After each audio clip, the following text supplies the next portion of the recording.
అందరికీ నమస్కారం. ఈరోజు మా తిరుమల శ్రీ వెంకటేశ్వర స్వామి వారి సర్వదర్శనం అనుభవాన్ని మీతో పంచుకోవాలని అనుకుంటున్నాను. మేము మధ్యాహ్నం 2 గంటలకు సర్వదర్శనం కోసం క్యూలోకి వెళ్ళాము.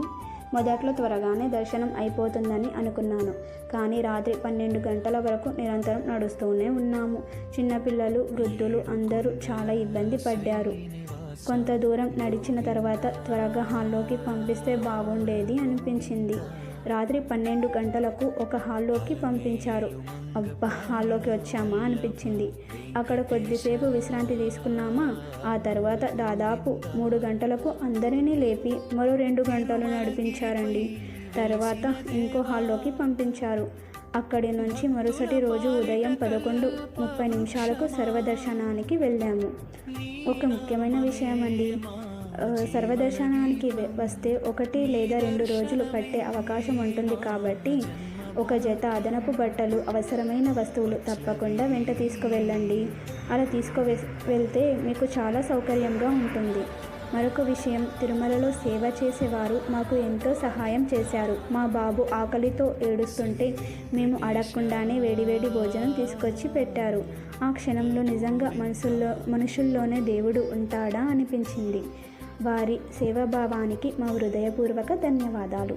చివరికి స్వామివారి దర్శనం జరిగిందండి. స్వామివారిని ఒక్కసారి చూసిన వెంటనే ఆ 24 గంటలు అలసట, కష్టం అన్నీ మర్చిపోయాము. బయటకు వచ్చేసరికి మరుసటి రోజు మధ్యాహ్నం 2 గంటలు అయ్యింది. అంటే మొత్తం 24 గంటలు పట్టిందండి సర్వదర్శనానికి. ఇది మా తిరుమల దర్శన అనుభవం. మేము ఎదుర్కొన్న ఇబ్బందులను మాత్రమే చెప్పాము.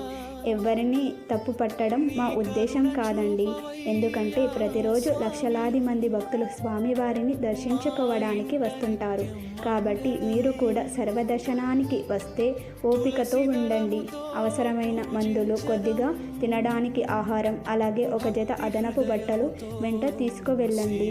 చివరగా ఒక మాట, స్వామివారి దర్శనం కోసం పడిన కష్టం అంతా ఆ ఒక్క దర్శనంతో మర్చిపోయాం. గోవిందుని కరుణ ముందు ఆ అలసట అంతా చిన్నదైపోయింది. ఓం నమో వెంకటేశాయ. ఈ వీడియో మీకు ఉపయోగపడితే ఒక లైక్ చేయండి. మీ కుటుంబ సభ్యులు మరియు స్నేహితులతో షేర్ చేయండి.